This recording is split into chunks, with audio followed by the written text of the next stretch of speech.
Good evening, everyone, and thank you for joining us tonight at the Ferguson Library.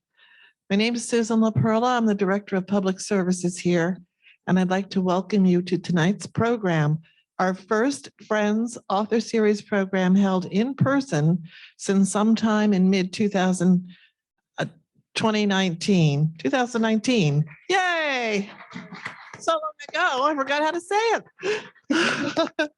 Tonight, we are pleased to have Darien Library as a co-sponsor and Barrett Bookstore here to sell the books of our very special guest author, Zakiya Dalila Harris.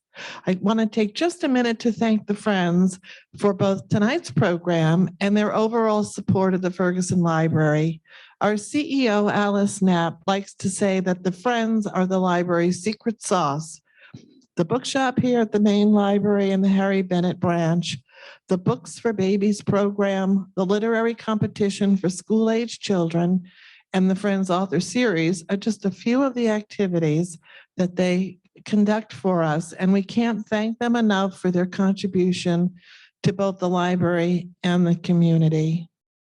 Standing to my right is the leader of this terrific team, Debbie Golden, president of the Friends, who will introduce our amazing guest tonight. Thank you, Susan. So although there were numerous restrictions due to COVID, the Friends Author Series was able to continue and actually expand via Zoom. These events generated donations and added new members, and we are very grateful for that. And so that we can once again present these programs and also look for new opportunities to help our libraries and engage our communities, your ideas and your talents and your time would all be welcomed and appreciated. So please check us out online or speak with one of the many board members that are here this evening to inquire about membership. As Susan mentioned, this evening marks our first live author event in a very long time, and we are thrilled, and we certainly hope that you enjoy it. Zakiya Dalila Harris spent nearly 3 years in editorial at Knopf Doubleday before leaving to write her debut novel, The Other Black Girl. Prior to working in publishing, Zakiya received her MFA in creative writing from the New School. Her essays and book reviews have appeared in Cosmopolitan, Guernica, and the Rumpus. The Other Black Girl is a New York Times bestseller. It was a Good Morning America, Esquire, and Read with Marie Claire book pick, and People's Best Book of Summer. It was also named a most anticipated book of 2021 by Time, The Washington Post, Harper's Bazaar, Entertainment Weekly, Mary Claire, Bustle, BuzzFeed, Parade, Goodreads, Fortune, and BBC. Wow. Quite impressive. Conducting tonight's conversation with Zakiya is the Friends of the Ferguson Library board member, Denise Marcel. Thank you, Debbie. Well, we are delighted to have you here.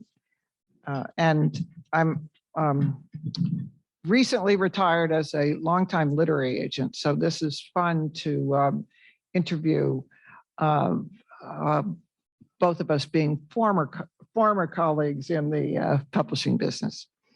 So I'll be asking various questions, and I thought the first thing I would ask is, could you give us a brief description of the story to whet the appetites of maybe of some of the people in the audience who've not read it, and maybe you'll read a little bit from your book.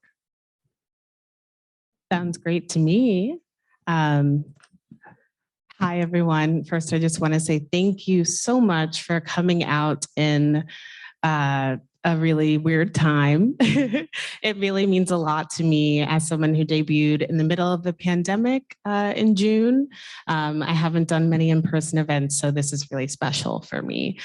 So thank you for having me, and thank you for being here. So In a nutshell, the other Black girl follows a young Black woman named Nella Rogers. She's been the only Black person working at the hoity-toity Wagner Books in Midtown Manhattan. So she's really excited when another young Black woman starts working in the cubicle next to hers. She thinks, cool, like someone who gets the microaggressions, someone who gets, what it's like to go to work every day and have to be a certain person for everyone there, only be able to show one side of yourself. But of course, that is not how it goes. That would not be a really interesting story if everything went well. And there is some chaos, some strange things happen in the office, and Nella starts to wonder about Hazel's real intentions. And also unfolding alongside that story are the stories of 3 other Black women who are also all in the publishing world. And all 4 of these women are bound by a very chilling, dark secret. So yeah, I'm just going to read a little bit from early on in the book. So not much context is needed. It's the moment when Nella and Hazel first meet. They are in Nella's boss's office. Vera is a waspy woman, and Nella's about to try to tell her what's wrong with this book that they're working on, but they get interrupted by another white editor, Maisie, introducing Hazel, the new Black coworker, to Nella and Vera. Page 25. Thank you. I love it. Maisie's tiny fist was poised mid-knock on Vera's door frame. Sorry, ladies, she said, even though she didn't look sorry. There's someone I'd like you both to meet. She stepped all the way into Vera's office, smoothing her hands up and down her maroon pencil skirt. Nella brightened as she watched the Black girl she'd clocked 2 weeks earlier in all her dreadlocked glory take Maisie's place in the doorway. This is Hazel May McCall, my brilliant new assistant. My parents were pretty ambitious, the new girl said warmly. Y'all can just call me Hazel. No, please, y'all don't need to stand, she added, rushing in vain to meet Vera before she could take one more step away from her wooden desk. She found Nella's hand next, pumping it so hard that both girls' pairs of dangly earrings shook violently back and forth. Face to face, Nella could see Hazel had 1 inch, maybe 2, on her. Today, her locks were free of any constraints, spouting spiritedly from her scalp and pouring down the back of her baby blue blazer. Nella grew suddenly aware of her own wrinkled gray V-neck t-shirt underneath an even more wrinkled gray sweater, of her Keds. Dirty and basic. Welcome to Wagner. I've heard such marvelous things about you. Vera nodded in Maisie's direction. You're working for a great one here. Maisie batted a hand in a gesture of, oh, stop it. Yes, I know, said Hazel. Thank you. I'm so honored to be here at Wagner. I almost can't believe it's happening. And we're excited to have you. Where are you coming from? Nella cringed ever so slightly, embarrassed for her boss and worried that Hazel would be scared away so soon. That question. Oh, how publishing people loved that question. She'd first been asked this by Josh, Wagner's sales director at the Keurig. Nella hadn't known what he'd meant, so she'd mentioned her Connecticut hometown, telling him pretty much everything about it, just short of its geographical coordinates. She only understood when Josh said to her, a bit impatiently, ah, interesting. And where in publishing did you last work? Nella had looked down at Zora Neale Hurston's face printed on the side of a coffee mug her mother had gifted her and said, nowhere. I was in food service, she'd clarified, and that had been the end of questioning. But Hazel provided the appropriate prerequisite, a small magazine in Boston. I lived there for 2 years and decided to come back here a few months ago. I like New York too much, and I wanted to return to the nonprofit that I started up in Harlem back in the day. Maisie nodded with noticeable pride. Nella, in the meantime, marveled at Hazel's omission of what she presumed was another reason why she left Boston, because it was such a shitty, racist city. Boston, such a great college town, remarked Vera. I know, said Hazel, but even so, it's a lot quieter and cold. I really miss New York's energy. She furrowed her brow as though a particularly unpleasant corporate memory were washing over her in that very moment. Nella watched her curiously, spotting a small gold stud above Hazel's left eyebrow, so tiny that it could only be discerned with particular facial expressions such as this one. Had Hazel received nasty emails from her old job's HR department about her locks? People are starting to complain about the odor coming from your cube, the note might have said. Or maybe something about eyebrow piercings being too unprofessional. Nella had been to Boston only a handful of times, but she'd read enough to know that Hazel probably hadn't had an easy time. She could already see Hazel telling her all about it after work, dishing stories over gin and juice when Vera chimed in, "Yes, it really is quite cold. We think we get snow here, but up there it's a different animal entirely. Maisie knows all about that, don't you, Maze?" "Ah, that's right," said Hazel good-naturedly. She didn't seem bothered that her use of the word cold had been misunderstood. "Weren't you telling me that you were born and raised in Boston?" "From diapers to my dissertation," Macy chirped. "And my first job was in Boston, too. It'll always be my home." She placed a hand on her heart. "But it's definitely not for everybody. The food scene is dreadful. Ver, do you remember that awful awards dinner up in Cambridge?" And with the introduction of this memory, she and Vera were off for about 3 minutes, going back and forth about every course, sparing not one extravagant detail. Nella stretched her face into as little of a smile as she could get away with, prepared to exchange a knowing glance with Hazel as they waited for the conversation to circle back. But when she tried to meet the girl's eye, Hazel didn't look bored. She was actually smiling and tutting and oh my godding right along with Vera and Maisie. At one point, she contributed a joke of her own and even nudged Maisie with her elbow. Nella frowned, a little bummed that her glance hadn't been reciprocated. She was a little surprised too. She couldn't remember when she'd first ventured to touch her boss, but it certainly wasn't her first day, probably not even her first month. And let's just stop there. Fabulous. Thank you.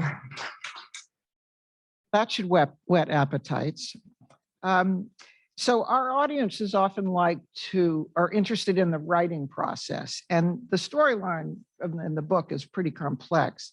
Did it evolve from the characters, or did you come up with the plot first? Could you talk about that?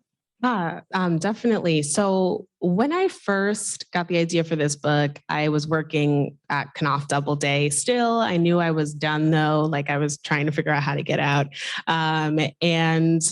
The idea for this book came from running into a Black woman in the bathroom and being really surprised and having this whole moment inside of myself, but we never had a moment in the bathroom. So I don't know why to this day. It's the bathroom. But after that, I started writing that first chapter of this book where Nella's sitting at her cubicle and she first smells Hazel. And so I really saw their conflict first, like what it's like for two Black women to just meet in this very weird, just weird space where it's all white people and they are constantly on display and feel like they have to be friends in some ways, but also they're so different as you see in the book. And so they were really the first people I saw. The other storylines though, Kendra Ray and Diana, they were in that first draft, but actually I only wrote this book from Nella's perspective first. And then I went back and I was like, something's missing. And it was the voices of the other women, because I know for me, when I was working in publishing, like I knew Toni Morrison had worked in publishing years before me. And her name was everywhere because of course, Knopf and Pantheon. And that knowledge, and also the knowledge of like what I know my parents have gone through working in white spaces, like, and me, I really wanted to have these pieces talking to one another. And so that came after a few revisions, lots of revisions. Let's keep talking more about Nella, the protagonist. Her story and her character arc spans much further beyond her career and her experience in publishing. And you offer such a compelling insight into the daily experience of life as a woman, and one of the few or only Black women in the workplace. What are, you started to talk about it a bit, but what are your similarities between you and Nella growing up Black in America? There are a lot. And that's partly why this book poured out of me so quickly. Nella is me. My dad like calls me Nella sometimes and like will refer to the book and be like, that moment in the bathroom when you're like talking to her. And I was like, that's not me. But I set myself up for it because a lot of Nella came from personal essays that I started writing during my time at the New School. I was concentrated in nonfiction writing. So, and I got waitlisted for fiction actually. And so I was like, okay, cool. I'm going to tear open my 21 years of life and like come up with some compelling stuff. But actually that time was an interesting time because I just moved to Brooklyn for grad school after being in my bubble in UNC Chapel Hill, and I grew up in Hamden, Connecticut. So I was finally in the world. Like I felt like I was like, yeah, Hamden. I felt like I was out in the world and like really understanding for the first time and seeing, you know, what it meant to be Black in this country, because everywhere I turned, there were protests happening. Eric Garner was happening. And I just felt suddenly very aware of myself. And so I wrote essays about, I did the big chop that year, actually cut out my hair off in a barber shop. It was amazing and scary, but really necessary. I wrote a piece about being picked to play Phyllis Wheatley in a play in my elementary school because I was, I think, the only Black girl at the time there, but like also it was just a weird experience. So like looking back on those kind of moments in my life for the first time at that time helped me write those essays, and those essays actually helped me write Nella's worldview. But also all of these characters are pieces of me too, like Kendra Ray. I wish I could be as like outspoken and honest as Kendra Ray, but like I'm very much in my head the way Nella is. And I think that, you know, I wanted to really show all of the ways Blackness can be with all of these characters. Fight for us, thank you. So the plot is complex. I had to keep going back from to times to figure out, okay, now who is this person and where are we? It's the story of this young Black woman making her way in the white publishing world. First job, she's in New York. And then, the other Black girl appears, but then it becomes a thriller. And there's also, as you continue to read, this element of magical realism. When you began the book and did the outline, did you plan to have it a thriller, to bring it in this, I don't want to say too much about it, but this magical realism aspect? Yeah, it's funny. So I mentioned earlier, I had that image of Nella and Hazel, and I knew like something was off. Like at first I thought, and this isn't a spoiler, like at first I thought like Hazel's a robot because like I'm really into that. I'm a big sci-fi person. I'm a big horror person. Yeah, it's like, I mean, yeah, it's not like too much of a spoiler, right? But yeah, because like I knew there would be something off about her because I love reading that. I'm a big Lifetime movie fan. I'm a big Jordan Peele fan. I love The Twilight Zone. I love Black Mirror. So like all of those, like, it seems like we're in our world, and then like, no, just kidding. Like you're not, like you're going down this rabbit hole. That is my jam. So I wanted to do that somehow in this book, but it did take me some time to figure out how to do it. And how to get that gaslighting in a subtle way, because I really wanted it to be believable enough, because I also want people to see themselves in this book and to see their world in this book, but also then turn your expectations on their head. And I'm hoping that the genre makes it easier, or at least more interesting to talk about a lot of the uncomfortable things that happen in this book. So, hair plays a big role in this book. Just a tiny role. In fact, it's almost a character itself. And women, well, most women of all ages and races obsess about their hair. And I certainly learned a lot about Black hair in your book. And I was particularly in those earlier, some of those scenes, I had to keep Googling, what is this? What's 4C? So I learned a lot. So why is hair so important in general?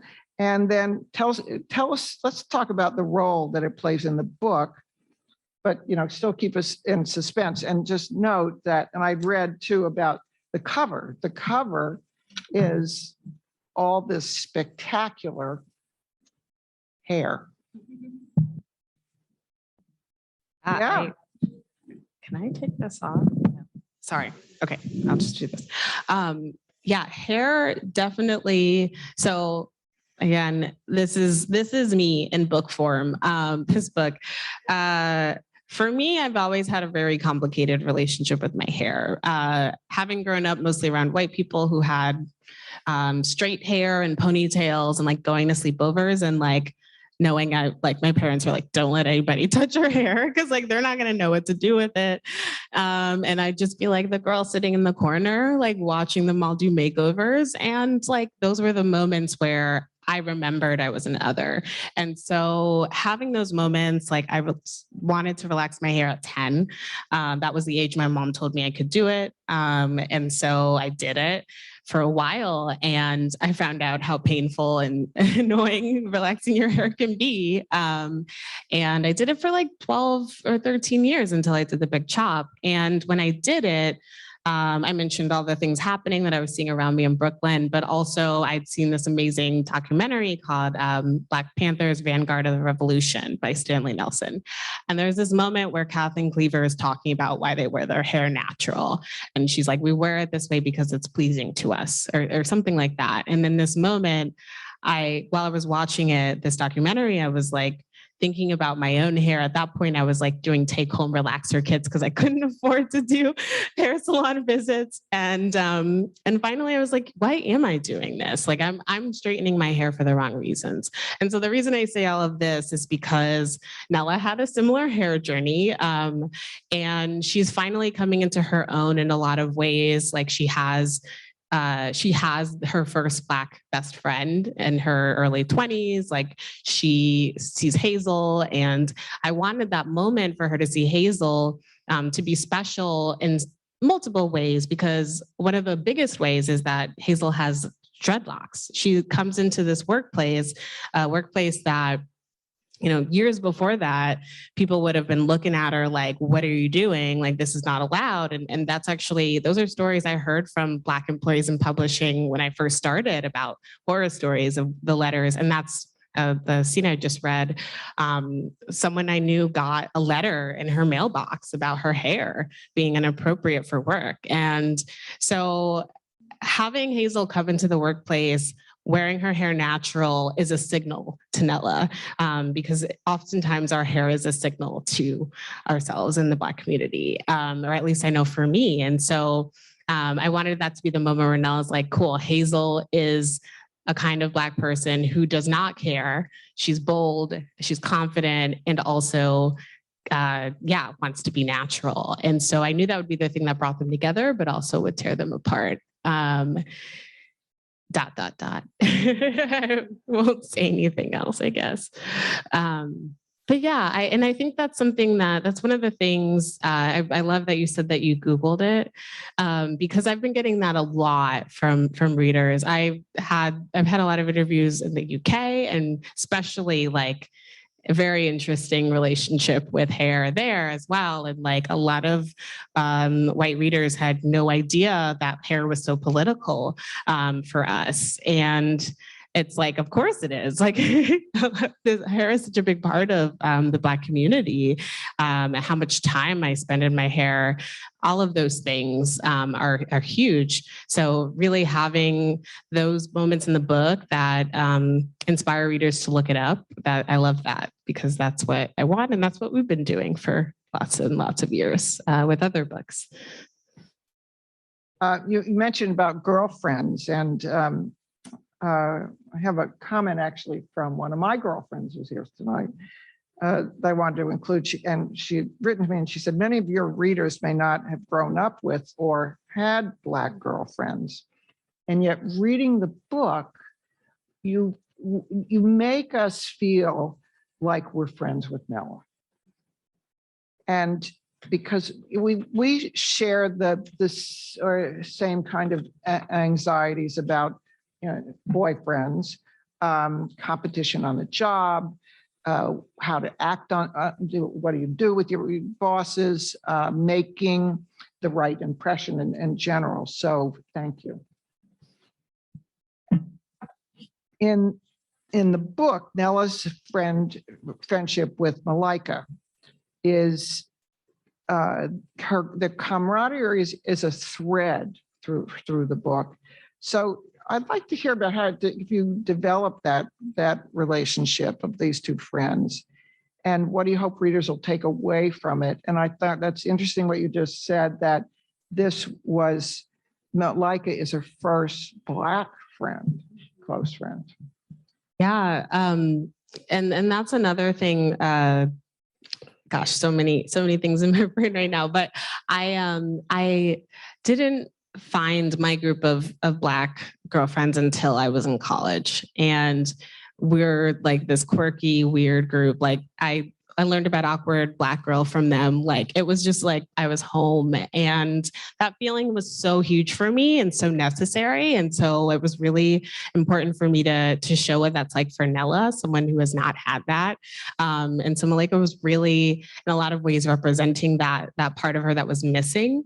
I also wanted to have this sounding board for Nella in this book, where it's like, you are not crazy. Like you have a friend who is not in this world, who is not Hazel, because I also wanted to have a positive Black women friendship in this book. So that was important. She also represents for me, like, again, the conversations I have with Black friends, like about like, oh, Black Twitter saying this, like, how do we feel about it? Like, oh, should we like cancel this person? Like, why are we still listening to this person's music? All of those conversations that like are so complicated and like never have an easy answer.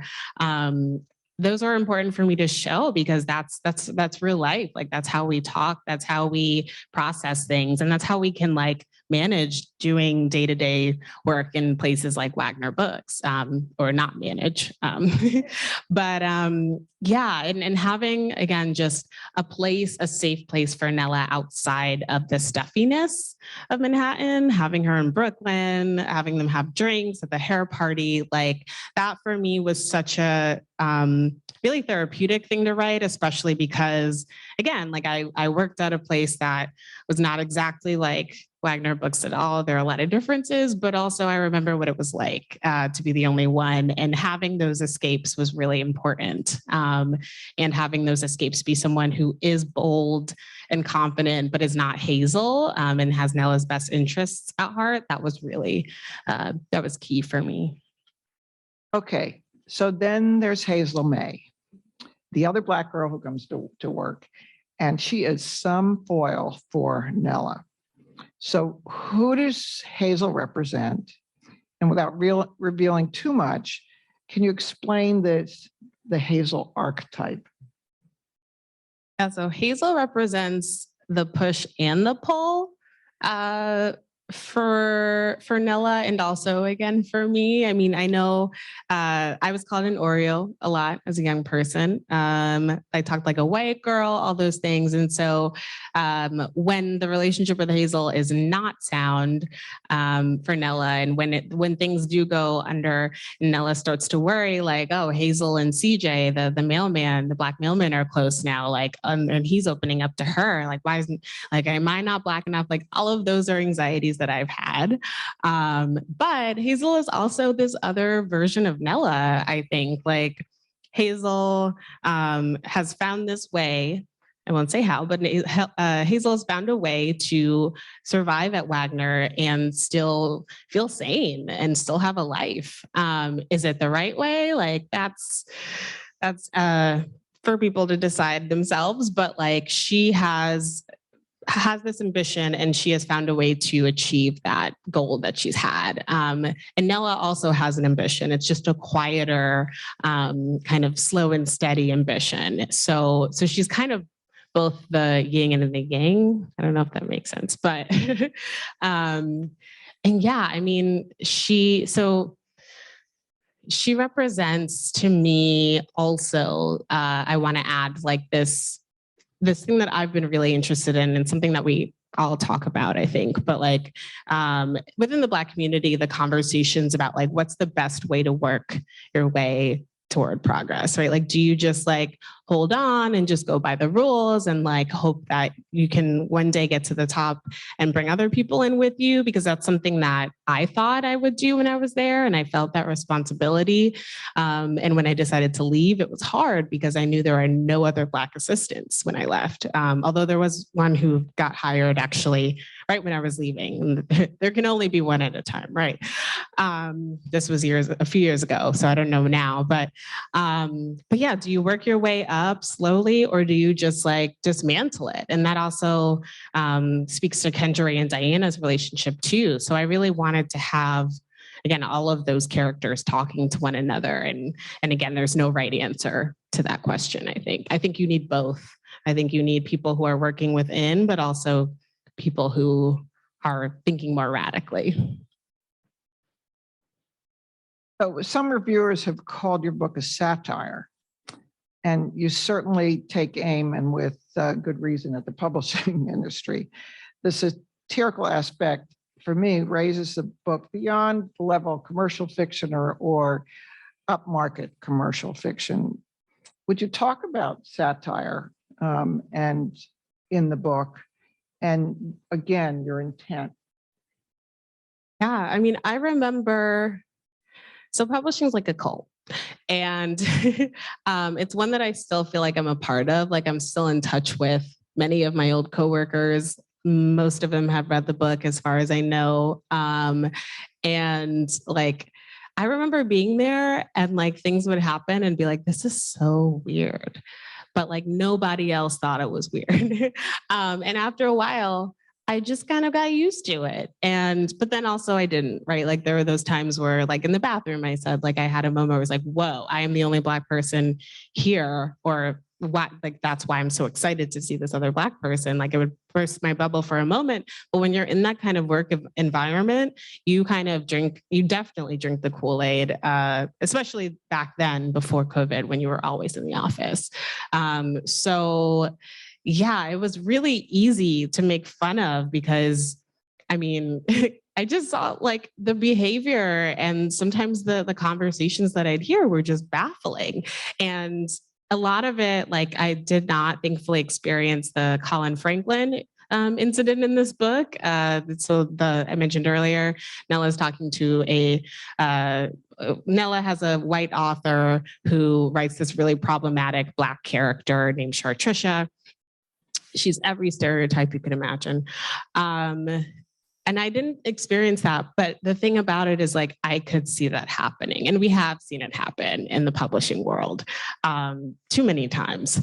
And so it was really important for me to, I didn't want to slam where I worked because that's not useful at all. Like I wanted this to feel like it could relate to anybody who has worked in any kind of industry like this, or not even just corporate America. I've heard educators, people working in medicine, all of that, which is really horrifying. But also I'm hoping that really pulling apart all of those ridiculous kind of antics that we see that can really be harmful, of like who's the audience for this book, like all of those kind of questions. I was hoping that having them there would just talk about them and like just examine why we do the things we do, and also like hopefully specifically in the publishing world really kind of start to take that apart, because it's not useful. Like I think at this point where we are in 2021, we know that like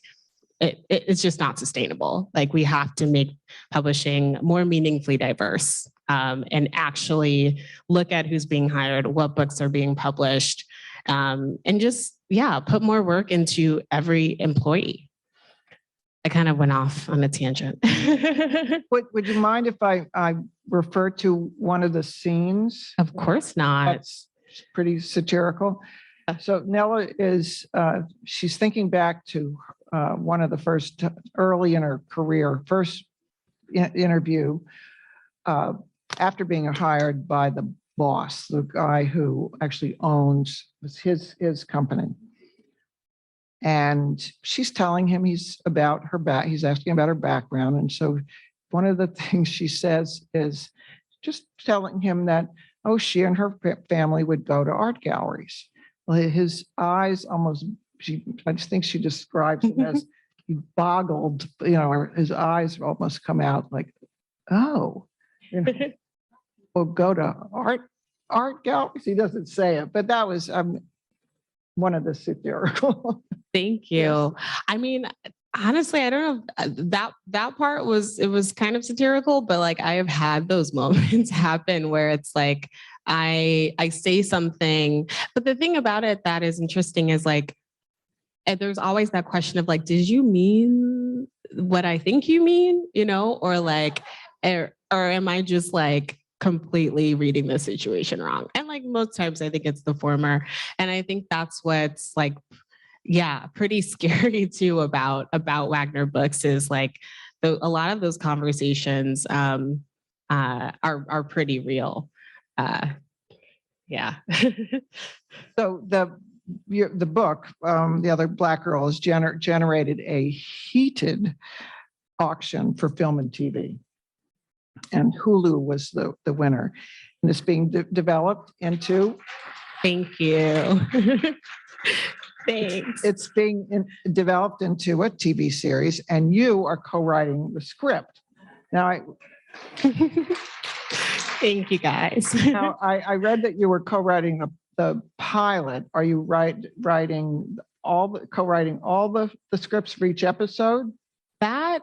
This world is so new to me. I'm not quite sure. I mean, I said I want to be as involved as possible. And they said they would have me. So I think so. I know it's like, I should know. I do know, but I've been working on the pilot though with Rashida Jones, who's been amazing. And we're like actually in the thick of it right now. And it's been really fun. So how is it different writing? Well, two things: writing a novel versus this is probably your first time you've written a script, right? And collaborating. It's so different. There are a lot of more cooks in the kitchen for a script. And I mean, I had my own little bubble, like me and my partner and my friend, like, when you write something, when you create anything, you start with just you, and then you keep going and growing, and you're always like, oh, I don't want to, but then, okay, I'll show you. And it's great. And in this case, it's interesting because from the beginning, I mean, I wrote the book, but Rashida and I like made an outline. We made another outline for the entire show, for the whole series, like for a possible whole like series, all of those things. And it's really different having a collaborator. I mean, I've never really co-written anything with anyone like in earnest. I think in college I had to co-write an essay with a class, which was a strange assignment, and I wouldn't recommend doing that to your students. But this has been really fun because one of the things that Rashida said to me like on our first Zoom call in July 2020, such a weird time, was like, I want to do for you what other women have done for me in this business. Like, I want to help you through this process because I knew nothing. And I've heard horror stories about doing adaptations. And so to have the faith from her and then also my production team and Hulu and me co-writing this and being a part of it has just been phenomenal. The thing that's been really cool though is imagining the music and imagining the characters just in a three-dimensional kind of way. Like Malika and Owen will be bigger parts. We'll see more of like Nella's world outside of work. It'll just be really, really fun. And I hope yeah, I just hope it's going to be great, but it will be, I think. Still working on the confidence thing. But I know I'm having fun, and that's really important too. Just say you're still working on the pilot, the first Yes, one. yes. Yeah. And it's really different, but it's also so similar. And the thing that's actually really hard too about this, in a different way, is that like the mystery is going to be a little more challenging to wrap in, because like I want people to feel grounded, obviously, in the present day, but also how do I show the 1983 timeline, right? And so that's been really cool, talking through that and what that would look like, and of course the genre element. It's just, there's so many genres and so many things going on in this book that it's a challenge, but it's been really cool to learn, and I'm like jokingly brainstorming another show with my husband right now. Not that it's that easy, but it's I like it. I like it. Is it an open-ended series or is it a limited series? It would be, I believe, open-ended is what the conversations were. And that's what would be really cool too, because if we're able to keep going, nothing's finalized yet. Like we're still waiting for some more official things to happen. But the fun thing about it being open is like the story can possibly continue, because it ends in a really abrupt place. And I did that on purpose.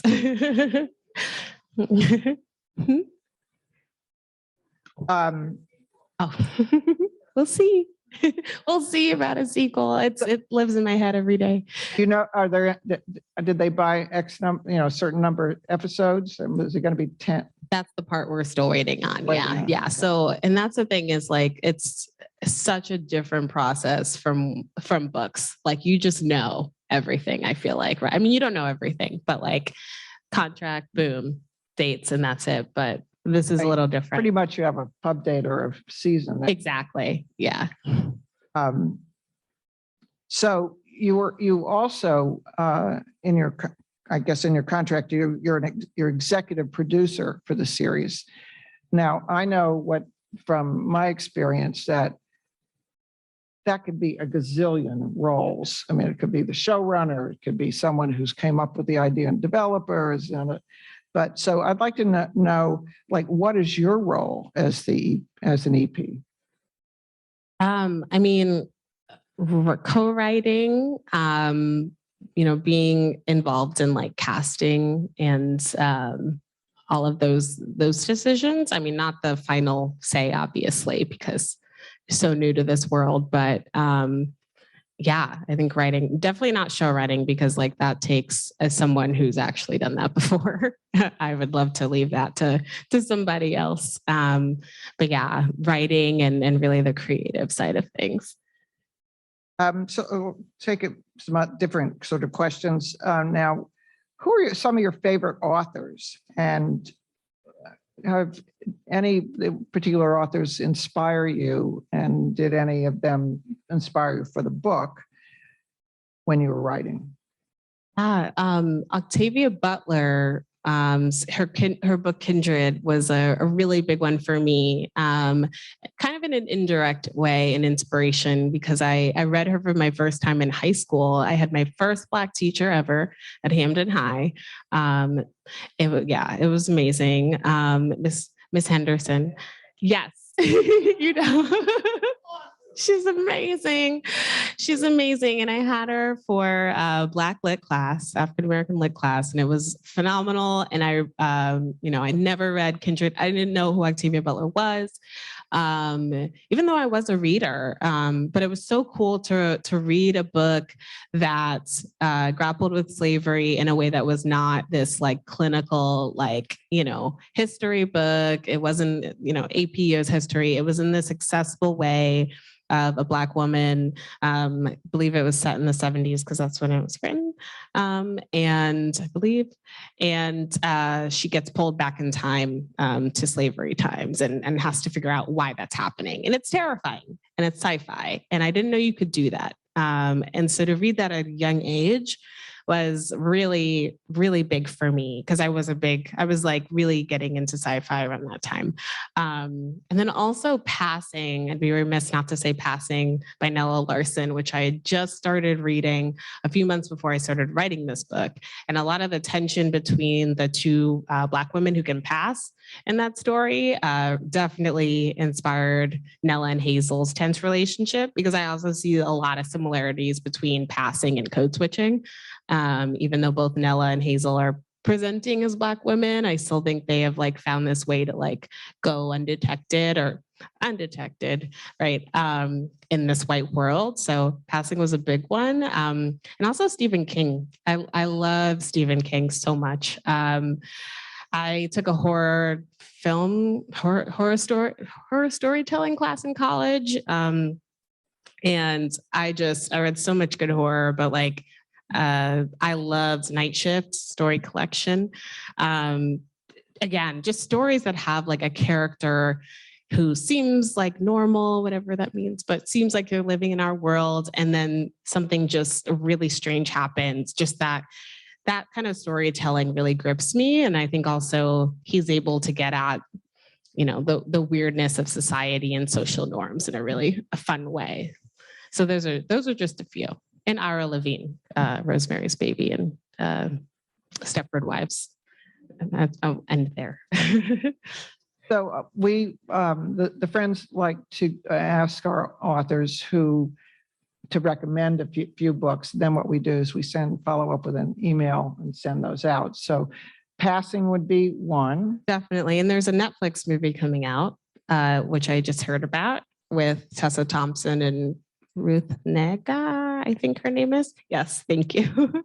It's coming out on Netflix. So And good the conversation. Octavia Butler book was Kindred. Mm-hmm. And any others that you would recommend so that we can send those out? Yeah, I mean, What are you reading now? I can give, What- yeah, I was going to say, actually just, let's see. Oh, the final revival of Opal and Nev by Donnie Walton. Highly recommend if you're a big music person. It's like an oral history. It's fiction, but it's about a Black woman. Well, Opal and Nev are a Black and white duo, Black woman, British man, white British man. And she's kind of modeled, I've heard Donnie say she's kind of modeled after kind of like LaBelle and sort of just like this like punk, Afro punk kind of artist from like the 60s. And so anyway, it follows Opal and Nev's relationship, and it's about race and music and a lot of questions that we're talking about now. And it's just so beautifully written. So I highly recommend that book. Thank you. So just one more question, and then we'll do questions from all of you in the audience. Who in your life most influenced you in your career? I have to say my dad. My dad is a professor at Southern Connecticut State University. He's a writer, though, as well. And he has been teaching since I can remember. So I always saw him writing all the time, grading papers. And like, he always said to me, like, it's really important to love what you do. And when I quit my job, I mean, both my parents were happy for me, but my mom was first like, but your insurance though, like, what are you going to do? Because someone has to say that, right? And I was like, I know, but I have to do this. And my dad, I told him, I was so nervous to tell him. And he was like, I'm so happy for you. Like, like I know you can do this. And so that having that kind of support was really, really meaningful for me. That's wonderful. Thank you, Dad. Yes. You're here today. Yes. Well, thank you. This has just been wonderful, and I'm Thank sure we you. have questions from your fans here in the audience. Ask me anything, almost anything, anything. What is your writing process? Do you wake up in the morning and write first thing? I mean, how do you structure your day as a writer? Thank you. That's a really good question. I'm still figuring that out. When I started writing this book, a fire was burning beneath me to finish it because I was really loving it, but I also was telling people that I was writing a book. I told all my coworkers, I was like, I'm quitting. And they're like, okay, whatever, write your book. And that fire is a little different now. Like I still am already thinking about my next book and I've started writing a few things and brainstorming, but it's hard finding time. And I think for me right now, though, what I have started doing is waking up early and setting a timer. And during that time, I do not look at Twitter, Facebook, Instagram, email. I don't look at my phone. I handwrite for the most part. And so me and the paper, that's really the only way anything gets done.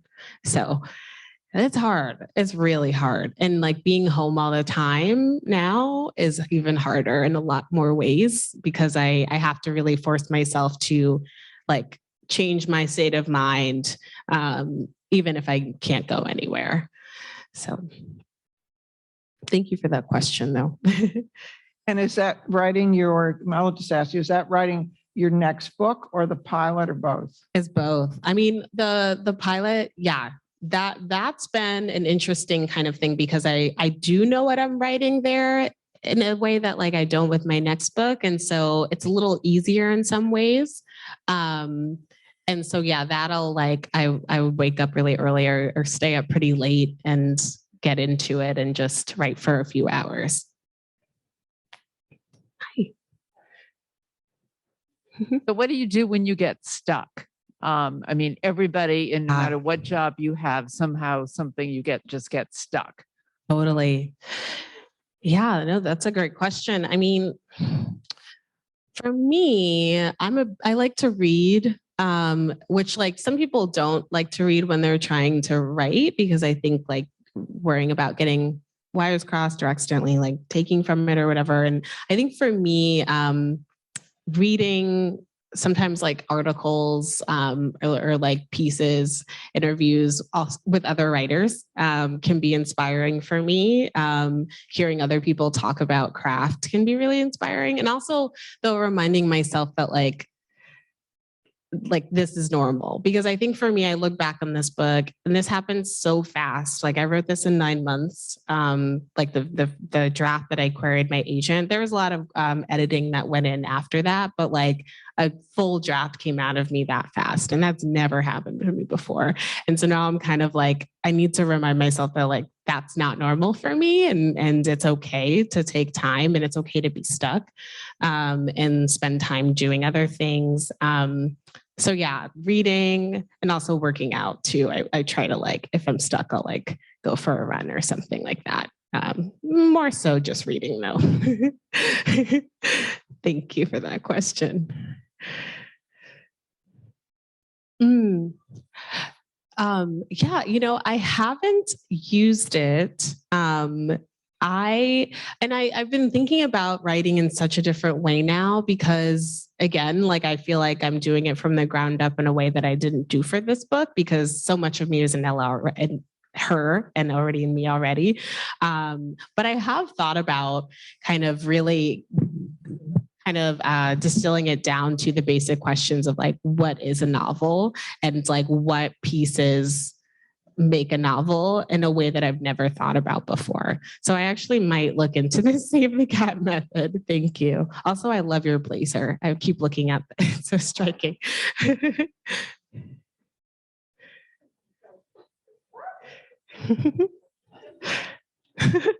What do you hope your legacy will be with this book? Ooh, that's a great question. I think the thing for me that's really cool to think about. Well, one of the things that's been amazing is getting messages from Black readers about like how this book spoke to them or like how much they love the cover, all of those conversations.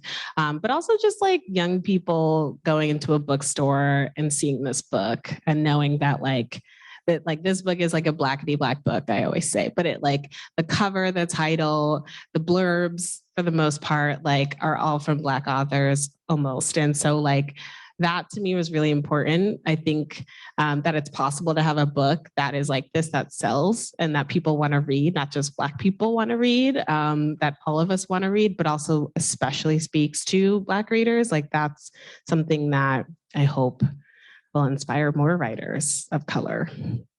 Thank you. You mentioned that you were really looking forward to the music for the TV series. Yes. So if you could assign a theme song to Ella and to Hazel, what would that be? But that's such a good question. I think I need a second for that. Okay, wait, no, I can do this for both of them or one for each of them. One for each. Well, I did actually this is a good time to plug the Spotify playlist I made for this book because there is a playlist. And the song that I would give Hazel is Savage by Megan Thee Stallion and Beyonce for various reasons.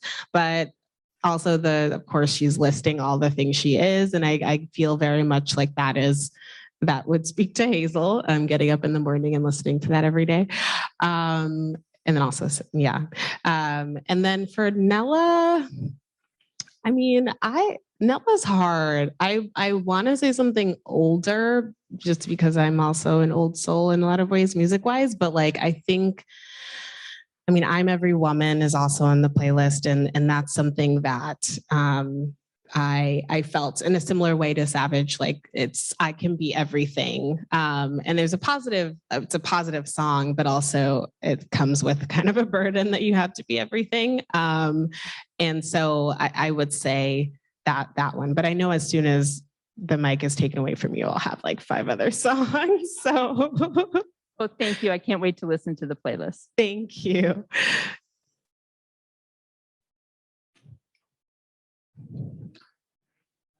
White sweater. Well, I have 2 questions. One, a quick question. I listened to the book on Audible. Oh, I He love was the audiobook. great. She was great. And I don't know if you picked her, Yeah. but she was awesome. So good work. Oh, they're amazing. I had a little bit of a say. They sent me a bunch of names, and of course I saw Asia Naomi King, who was in How to Get Away with Murder, and all of the other women they're just. I'm so happy you enjoyed it. I don't listen to audiobooks, and I would look forward. I try to force myself to go for walks every day. Yeah. But I didn't have to force myself. Oh, thank you. I would go for a walk with you and her every day, and I'd be laughing on the street. Your book was so relatable and you. had so much humor in it. And I just thoroughly enjoyed it. I just wanted to thank you. Thank you so much. Thank you. So the humor, I think, was really, for me, such a wonderful way. You know, humor is a great way to relate to people and break down stereotypes. And I think that really works. And I don't know if you kind of intentionally were working that through. It's probably your personality. And now that I see you, I can see that you have that side of you. Thank you. I agree. I think humor can really, just like genre, can bring people together in an interesting way. I really wanted it to be funny because it's a lot of hard stuff in this book. But I wanted to have that kind of that wink wink, like this is also a book. Like there's some lightness in it too. Oh, hi. So thank you for the book. I love the. I also listened to it on Audible, so I felt like that was cheating a bit. But the characters to me are already 3-dimensional. Thank you. I think that the way the magic happens in the book is very diabolical. Thanks. I love the cover and everything like that. So I just wanted to thank you for it. Thank you. And I started it. Then I had to go to the socials to see your out, and people had various comments. Yes, confused a little bit, but I don't see the confusion. I get it. Yeah. back to the beginning. I was like, okay, let me, then I latched on and I was like, okay, all right,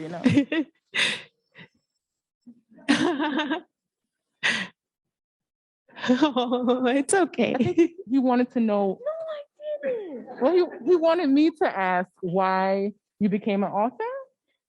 Yes. Oh, Thank you. thank you. I can answer it though. Okay, we have a couple of comments from the chat. People would like you to know that they feel you obviously have control of how you play out your story and that they love your writing style. And we have a question from the chat. Please tell us more about Richard, his motivation for involvement, also his relationship between Diana and Kendra Ray. Yeah, that's a great question. First, I'm just going to answer his question really quick, or your question, ma'am, really quick about why I became an author. I just love storytelling. It's a very quick answer. I just love storytelling, and I think stories can bring people together, all kinds of people together, and also help us process. This book has helped me process. I still have a therapist, but it helps me process. And for that question, yeah, Richard was really interesting to write and really hard to write in the same way, not in the same way as Hazel, but I really wanted Richard to be complex a little bit and like not be just the evil white man at the top. So I don't really want to maybe cover your ears if you haven't finished, but like his relationship with Diana very much felt real to me. Like I could see that relationship happening because he is a white man in power. He is kind of the gatekeeper. He's definitely the gatekeeper. And he is also partly not because he had all this faith in the book that Kendra Ray and Diana worked on, Burning Heart. But he is part of the reason why Diana was able to be successful. And so that power plus there is a charmingness to him. Not everyone would agree with that, but Diana sees it. And I wanted that to really be the thing that, pulled Diana in. But ultimately it's really Diana pulling the strings because she needs his financial help, but she also feels like she's doing the right thing for Black people, and which is again controversial. But yeah, having that weird relationship dynamic was really important for me because again, I think that's kind of how a lot of times like corporate America works. Like there are white men at the top and Black people or brown people, people of color, minorities, we are oftentimes trying to find ways that we have to work that system and figure out how to do that. And Diana thinks she has done that. And she has in a way, if that makes sense. It's a good question though.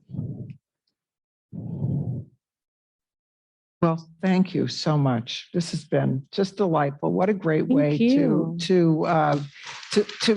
renew our in-person author series for the Friends of the Ferguson Library.